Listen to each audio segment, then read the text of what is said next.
Welcome back to the Wisconsin Files. Today we are talking about two vintage true crime cases that were committed in the late 1920s and early 1930s here in Wisconsin. Two cases that have very similar circumstances and so many similarities between them. It was absolutely insane. When I found them both, I was actually getting them confused because of how many similarities there were. So today we are talking about the murder of Hattie Sherman Hales and Cora Belle Hackett. Let's get into it.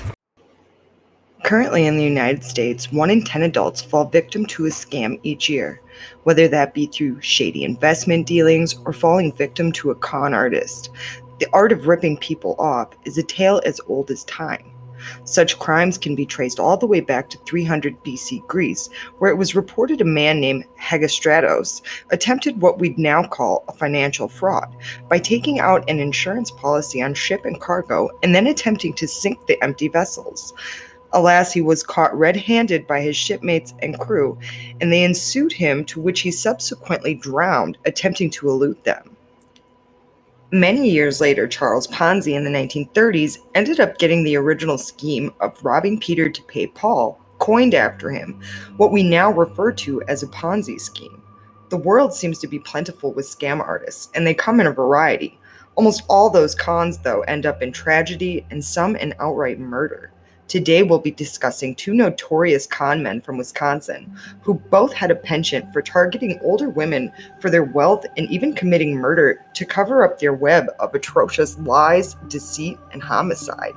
Today we're covering the murders of Hattie Sherman Hales and Cora Belle Hackett. So the first case we're going to talk about today is the murder of Hattie Mae Sherman Hales. Now, Hattie Mae Sherman Hales was murdered by a man named William Coffey. Now, William Coffey was a notorious playboy. He had many women that he would string along all across the country. Like, it was insane. And reading between this gentleman and the gentleman they weren't gentlemen. They were absolutely despicable human beings. But these two men that we're going to talk about today, in each case, have so many striking similarities. It blew my mind. I'm going to have to assume that the other one had to have been some sort of a copycat. But even the parallels between the victims, it's super creepy almost. And one of their anniversaries, for their death anniversary, had actually just passed. So I figured I was going to run these cases. I actually stumbled upon them accidentally and then kind of found them both on the same day. It was really wild. It was almost as if I was meant to find these two cases. I guess this got started was when William Coffey was younger. His father had passed away and he was left to the care of his mother. And when he grew up, his mom really wanted him to be a minister. And so he was attending a college to become a minister in exchange, like, to make money and to make ends meet.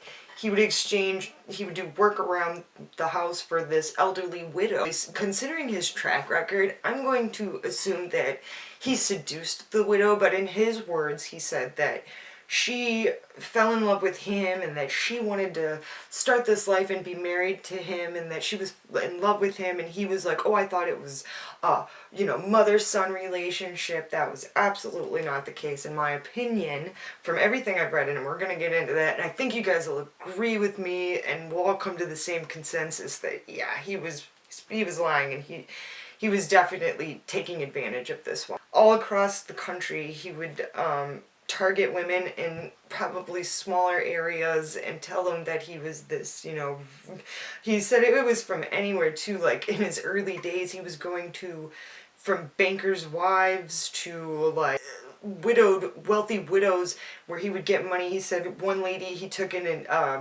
her inheritance and he had told her that he was going to invest it, then the investment had fell through and that she just didn't say anything. So he kept getting away with these crimes, essentially. And he was eventually arrested and charged for grand larceny.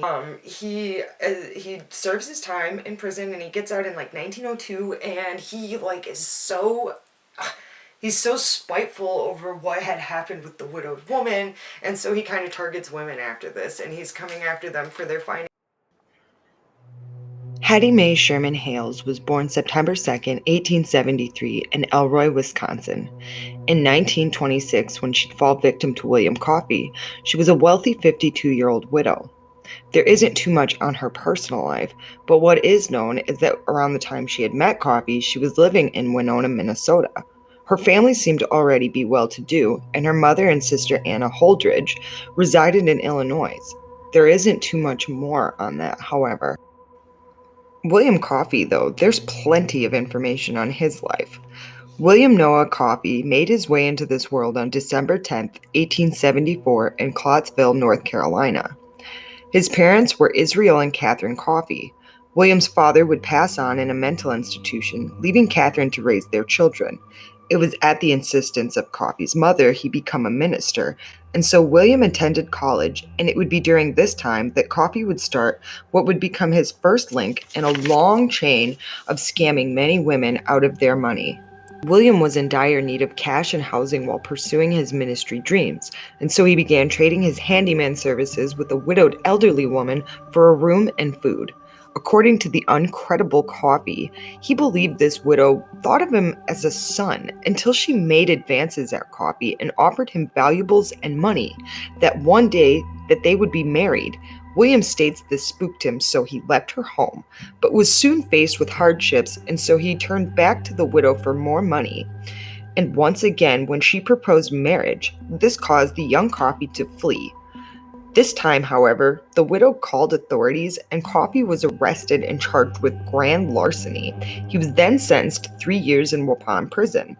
This was William Coffey's official first victim, and this would be the catalyst for his revenge, believing women, like the widow, essentially deserved to be robbed. Ooh, Mr. William Coffey. You know, coming from poor beginnings, he got a taste of wealth and, he was blinded by the greed. But he eventually marries a woman and he doesn't settle down, but he has a main family, what I will call his main family, because this is his first, legal wife, and it's a woman from Kansas. Oh, they have 3 children together. So, and that was also crazy too, because the other gentleman in the next story also has 3 children, and this one had 2 daughters. So William Coffey here has 2 daughters and a son, and him and his wife, they moved to Madison, and this is going to be their main location where they live. Mr. Coffey, he's got a tendency to be habitually unemployed, and he's always scheming and scamming and thinking of ways to get some money. Anyways, so he ends up getting a job at the Howard Association after multiple, failures in his business endeavors and, his big dreams of getting rich quick kind of things. And I think this was also, back in the day, back in those times, sorry, I'm always getting off track, aren't I?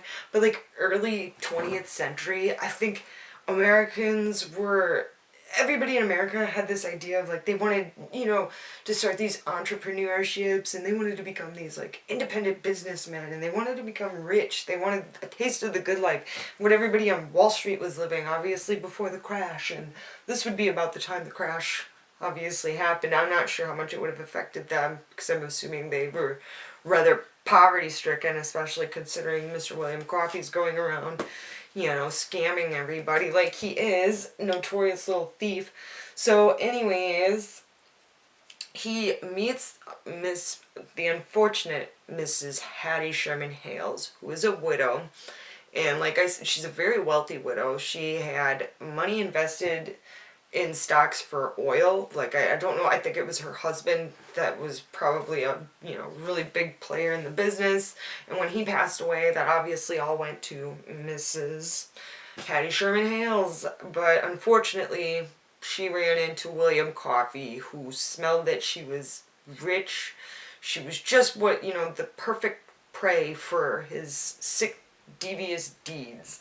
And so him and Hattie meet at a picnic during a church luncheon, and they hit it off, and they begin what I read was called a whirlwind romance. And the two are smitten, obviously, not Mr. Coffey so much. Now, he's 50, and I think Mrs. Hale, she was also 50. Yeah, Mrs. Hale was 52. So another a little bit of a younger gentleman, swooping her off only by 2 years, about the same age. But he's coming in, making her feel good, and she's absolutely smitten with him. So much so, that they get married. Mrs. Hale, she clearly doesn't know that William Coffey has a wife and multiple other women that are also in relationship to that. So in September of 1927, Mr. William Coffey and Miss Hattie Hales, they get married and they start their honeymoon, and they, I guess, go traveling from Wisconsin to like Illinois. They're going to visit Hattie's family, and it is said, I read that Hattie's family, especially her sister Anna, there's something slick about him, she said. He came off slimy, and he kept trying to impress them and was like bragging and boasting about his job as being this bondsman, this very successful bondsman, and that he was worth all this money, and like he was saying all this crap that was not true. Coffey would go on to marry his first and only legal wife, Alberta, and they would have 3 children together, 2 girls and a boy. Coffey's employment was never steady, but he seemed to always have a spot at the Howard Association. That was some form of a charitable organization based out of Chicago. Coffey, being the con man he was at heart, had embezzled as much as $20,000 from them, then claiming to have only collected $4,500 in donations. Yeah. It was while working for the Howard Association that Coffey would meet Hattie Sherman Hales in 1926. At this point, Coffey had multiple women he'd been taking advantage of countrywide, and many of his illegal wives were none the wiser of one another. Hattie would sadly become one of his many victims and only confirm death, though it is speculated he may have been responsible for many others. Not long after beginning their illicit love affair, the two were married in September, and shortly thereafter they would depart on their honeymoon, where they would visit Hattie's family, and it was stated that they did not take kindly to Mrs. Hale's new spouse. In fact, her sister Anna stated there was something too slick and insincere about him. Her feelings would be well-founded. After they were finished visiting with Hattie's family, the couple departed for Wisconsin, and they would make camp about 5 miles south of Platteville. On the fateful night of October 11th or 12th, Hattie would meet a very grisly end. And according to a confession by Coffey, he stated that when the couple went to bed around 9 p.m., Hattie would lay sleeping beside him, and he took a bat, beat her skull in, grabbed a hammer, finished the deed, then dismembered her into 15 pieces and buried her throughout the campsite. The next morning, Coffey got water from a nearby residence, cleaned up, and continued the honeymoon solo as to not arouse suspicion among Hattie's family. You see, Coffey was forging letters to them because he knew that she kept up regular correspondences, and they were also aware of the route of the honeymoon, and they were expecting letters from Hattie. Honeymoon. This is going to be the fateful honeymoon. This is the honeymoon that unfortunately Hattie Mae Sherman Hales does not return from. I refuse to call her Hattie Coffey. Plus, their marriage was technically illegitimate because William was still married legally to his first wife, his original wife, the one in Madison, and they were traveling all over. Like I said, they were meeting Hattie's family, and it was said, like I said, Hattie's family immediately took a disliking to him. They said that right away, Anna said that he was slimy, and he was bragging and boasting about being the successful bondsman. They said their ex-police dog immediately took an aversion to him, was like barking at him all the time, constantly. Like there was just something about William Coffey that rubbed them the wrong way. So they were very skeptical of him. Hattie was writing her family continuously through her trip during this honeymoon. She was writing them letters with her personal rubber stamp, and she was making sure, that they knew that she was okay. They're in Wisconsin, and they're debating whether they want to go visit one of William's friends or not. Well, they ultimately decide to camp out at Bratton Woods, I believe. Hang on, let me double check if I'm saying that right. Hang on, I say that's right.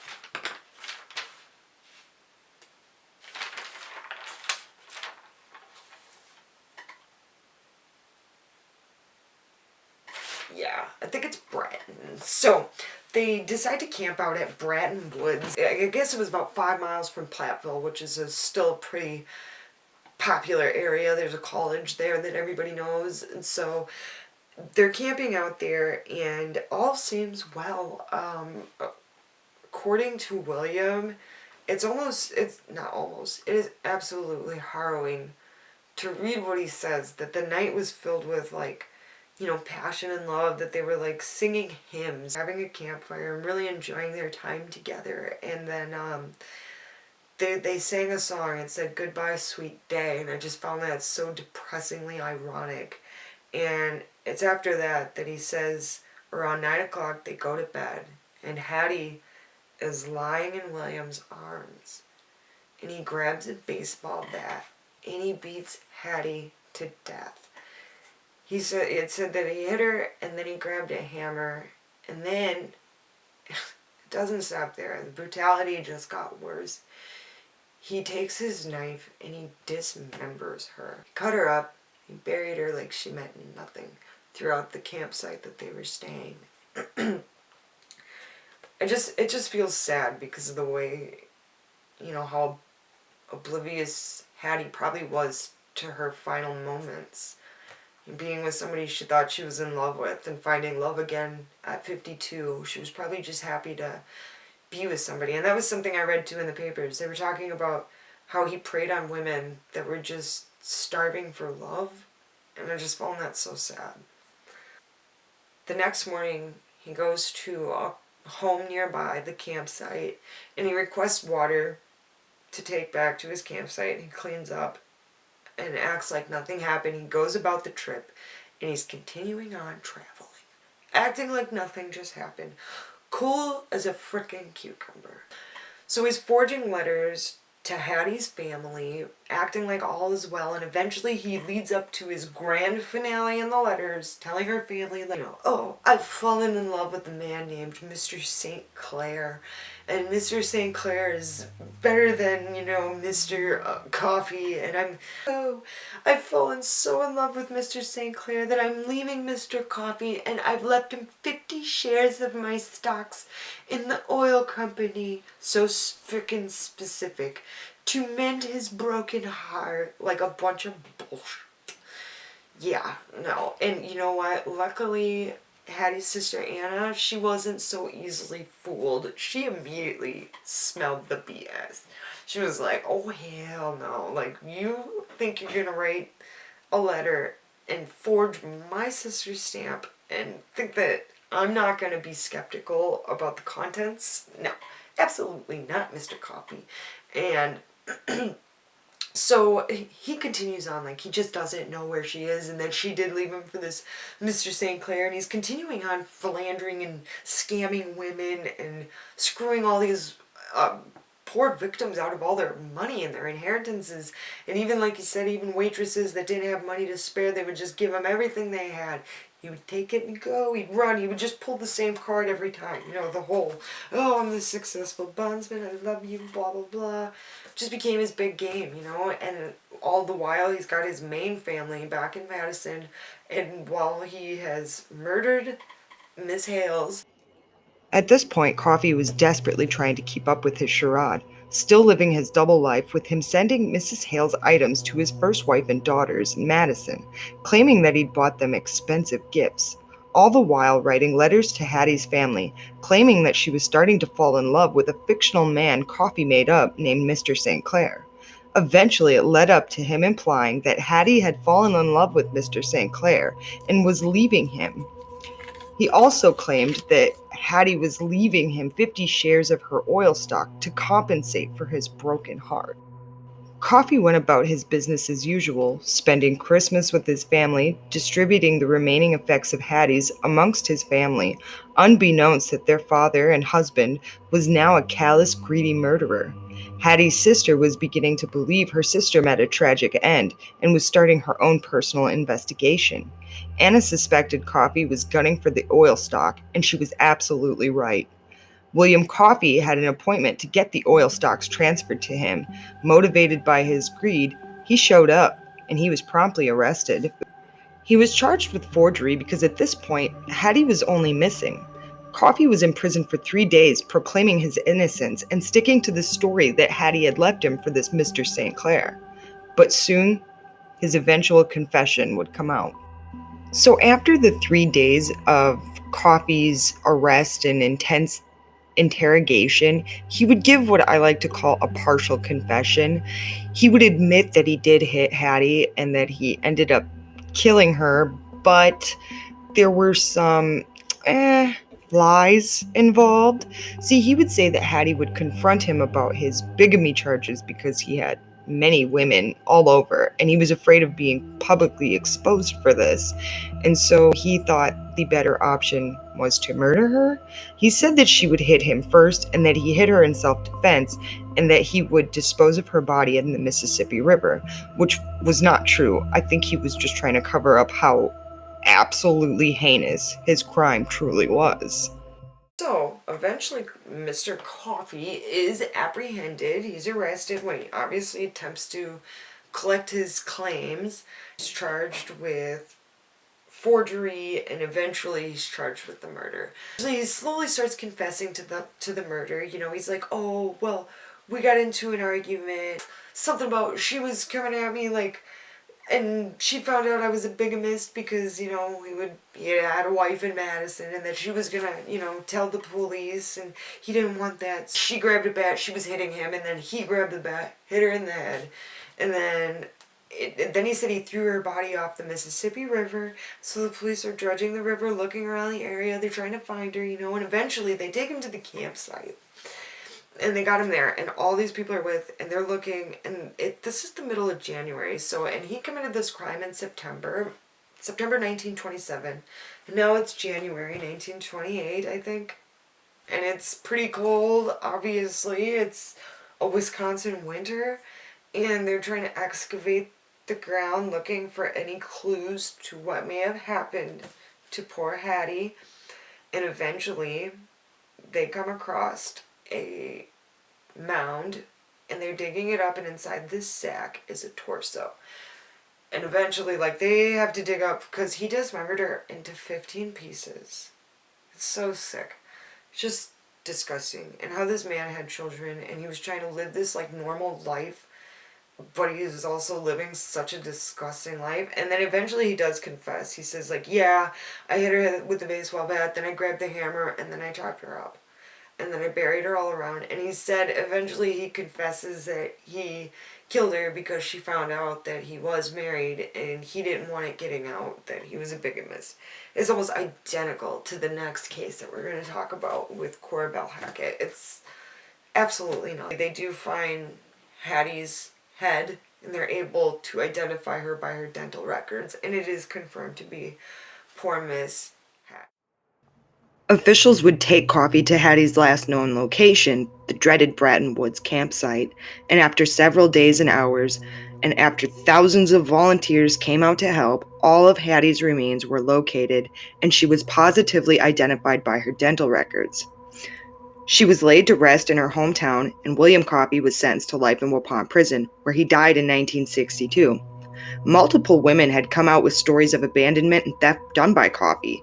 He was even thought at one time to have murdered the Blazer family in 1922, a case that's still unsolved today, and one that I will cover in future investigations.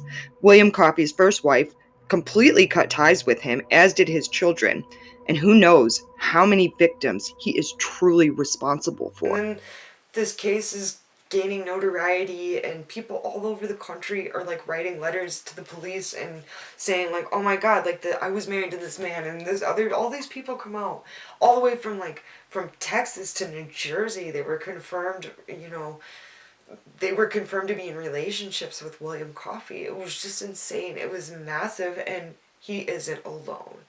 So that wraps up the case of poor Miss Hattie Sherman Hales.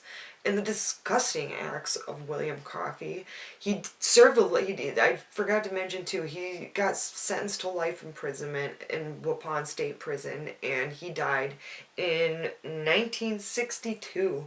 So he was 50 years old when he was caught, and that was like in 1927. So he got to live to be like in his 80s. Like 87, I think, yeah. So absolutely crazy. It's just sad. Miss Hattie didn't even get to live, she didn't even get to live the rest of her life. Like, now thinking about being 50 isn't even really that old at all. So she had so much more life to live, and that disgusting man got to live out the rest of his life, with 3 meals a day and a bed to sleep in. And then that's the way it goes. And I guess his wife obviously disowned him, and so did his children. His 2 daughters wanted absolutely nothing to ever do with him, and for obvious reasons. And I think his son as well. They all followed suit. The family just disowned him, wanted nothing to do. But yeah, so unfortunately, that's that case. So let's get into the next one.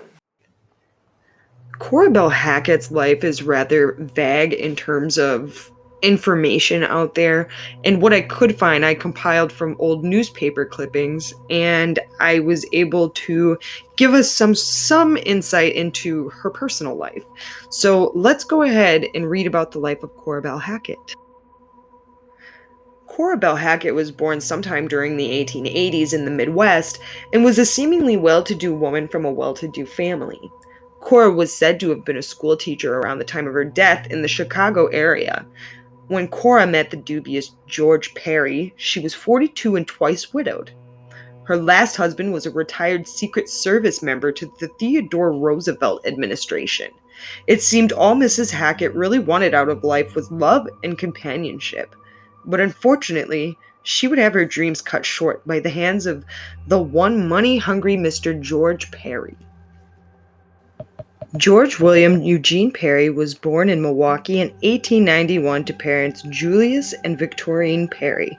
He'd had a rather mundane, lower-class life growing up, nothing to suggest that Perry would grow up to be the philandering con man he was destined to become. Never keeping a steady employment, he eventually got himself married to his first and only legal wife, Mary Catherine Nichols, in 1912. They'd have 3 kids, but Perry would abandon his young family while his wife was pregnant with the couple's only daughter in 1929. This was the beginning of Perry's scheme to marry and essentially rob 10 women across the Midwest and perhaps even more around the country.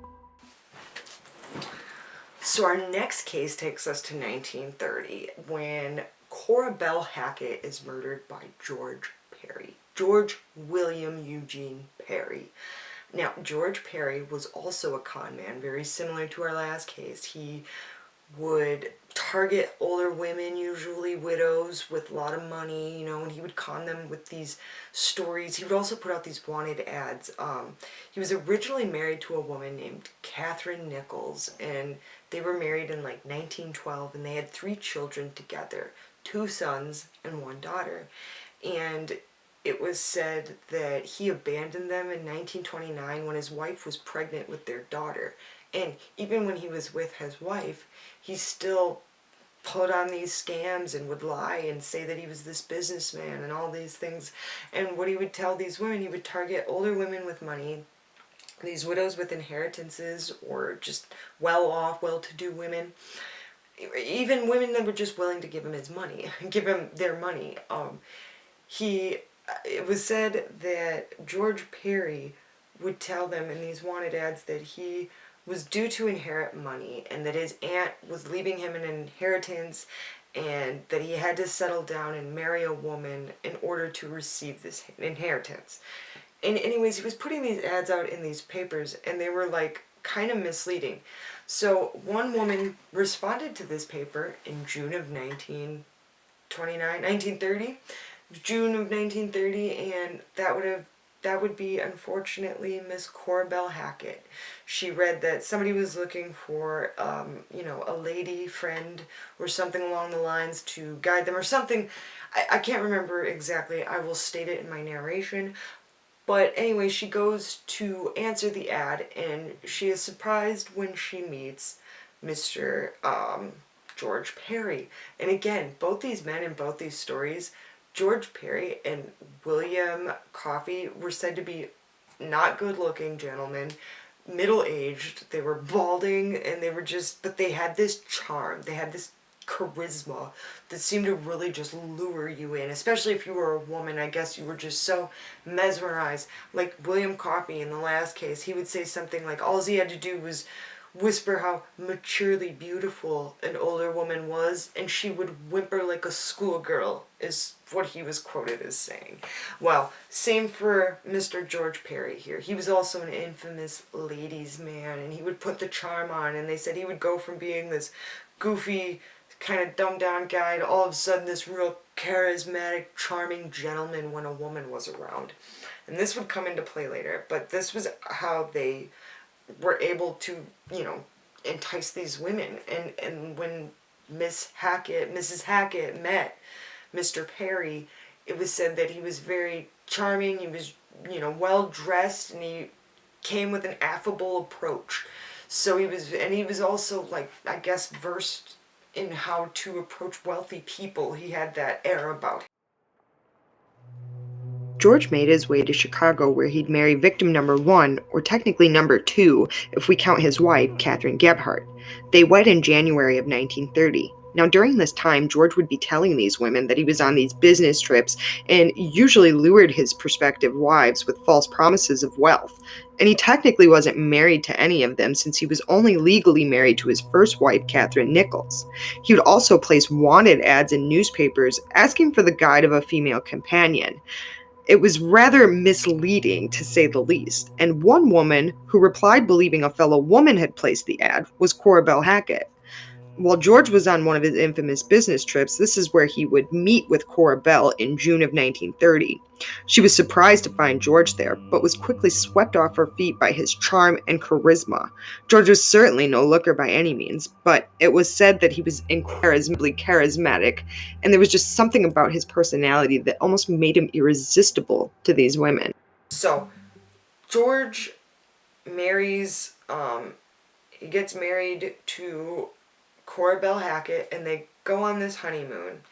And Cora's family, unfortunately, kind of like is blindsided. Like, again, he goes to meet another case of going to meet the family. Like I said, the stories are so identical and so many similarities, so many parallels. It's crazy. So he goes and meets Cora's family, and he's introduced. Everybody like seems to like him though. I think it was Cora's sister or aunt said something like she would have never suspected. She wouldn't have become suspicious had they not. Something along will come along and you'll see why she becomes suspicious later. But let's get back into it. Cora had fallen head over heels for Perry, and the two were quickly wed in Ohio that same month. Right away, the newlyweds embarked on their honeymoon, and they traveled the Midwest and went to visit with Cora's family, who didn't suspect anything was amiss with Cora's new husband. Sadly, this was the last time Cora's family ever saw her alive again. The couple made their way to the northern woods of Wisconsin to a resort by Lac du Flambeau Indian Reservation on a day in early July or June. Cora and George went on what was supposed to be a day hike, and George had borrowed a rifle from the owner of the resort for protection, he would claim, and he and Cora headed off. No one knows for sure what took place, but it's believed Cora, just like Hattie before, had found out about George's infidelity and bigamous ways, and perhaps confronted him. He then proceeded to shoot Cora once in the back of the skull, leaving her there on the trail as if she were nothing but a piece of garbage. After the murder, George went on as if nothing had even happened, placing ads in papers under assumed names and continuing his little charade. At this point, Hattie was positively ID'd by her dental records, and George was a wanted man. George was now en route to marrying five more additional women, all in different states from the Midwest. Eventually, his web of lies would begin to unravel, as all cons famously do.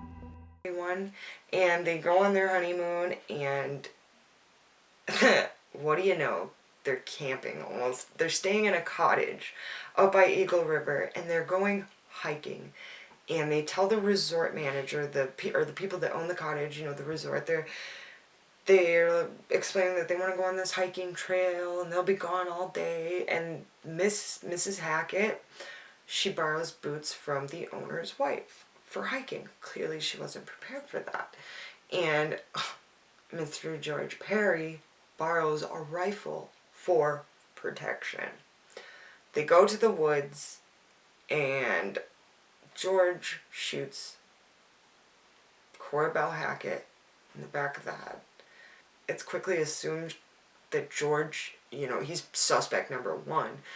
But George has got tricks up his sleeve. He leads police on this wild goose chase while still pursuing and scheming and scamming women and still trying to get married to other women while running from this murder charge. But he's running along like nothing is amiss. He's also seducing another woman by the name of Dorothy Davis. Police raid one of his hideouts or whatever, or place he had been staying, and he left behind a note or something that he had written about like his relationship with this Dorothy Davis, saying like that he missed her and that he'll see her real soon. And this Dorothy Davis sees him in like the paper, because this is becoming front page news now. All of the country is looking. This is like a manhunt now, and they're looking for this guy. And now other people are like, oh my gosh, I know this guy too, and everybody's giving another story about how they were with him and conned out of all these money, all of their money, and how he's just run off and abandoned so many women, leaving this trail of tragedy behind him. And so he finally does get caught up. Yeah, in May of 1931, he's caught in frickin' San Francisco, California, and police over there recognize him after looking through the paper. They're like, hey, didn't we like interview this guy about car theft or a car accident or something? And he's like, yeah, he gave us the name of something Moran, Frank Moran or something. And they're like, let's go get him. And they do. They go pursue him. They're like, George Perry, you're under arrest. And he tries to stick with it. He's like, no, I'm not George Perry. I'm Frank Moran. And obviously he's not. They know who he is. Finally, he cracks and he confesses. And first he's going on saying like, no, when I left her, he was like trying to tell him like she just found out I was a bigamist and we decided to amicably part ways, and that, like all was hunky-dory when he left, that she was just fine, and they said their tearful goodbyes. No. Bull crap. And George, I think, was 37 years old at the time, and Cora was 42. So George lives out the rest of his life. He's clearly sentenced to life in prison. It doesn't take them long to connect the dots, and obviously he took police on this wild frickin' chase all over the place, like they're trying to hunt this guy down, and every time they'd show up, he'd just pull his little magic tricks. So George was sentenced to life in prison, in Waupun prison as well, the same as William Coffey, where he gets to live out the rest of his life too, until 1950 when he passes away.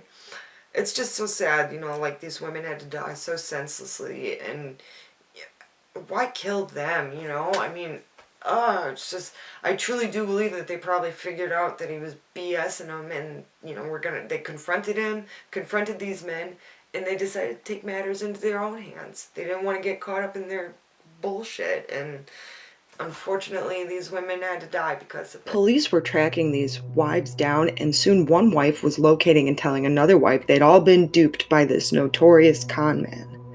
Just put George on the run to San Francisco. There, in May of 1931, a couple of police officers would recognize Perry from his now very publicized photograph. Immediately, they went to Perry's last known address, but he obviously wasn't going by George Perry. He was now going by the alias Frank Moran. He was arrested and finally sentenced to life in prison in Waupun State Penitentiary. There he died on March 21st, 1950. William Coffey and George Perry were awful human beings who targeted and preyed on vulnerable people, all for the sake of gaining a quick buck.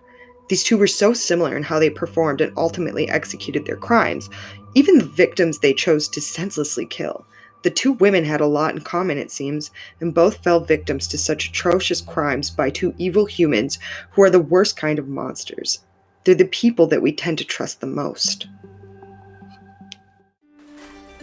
So yeah, that brings us to the end of the stories of poor Miss Hattie Sherman Hales and Cora Belle Hackett, who unfortunately had their lives cut short while their murderers got to live out the rest of their lives into their 70s and 80s, and isn't that the way it goes? But yeah, thank you guys so much for watching. I got a couple of really good cases coming really soon. I've got more on my UFO cases. I've got so much stuff, you guys. I've been doing nothing but reading, researching, and compiling these epic stories. We've had some wild weather in Wisconsin though, and that's what kind of delayed me from bringing the cases that I just dropped now, because man, we've had a tornado hit my city. Things got wild here, but everything is good. We're okay, and we're back on track, and I'll be seeing you guys again really soon.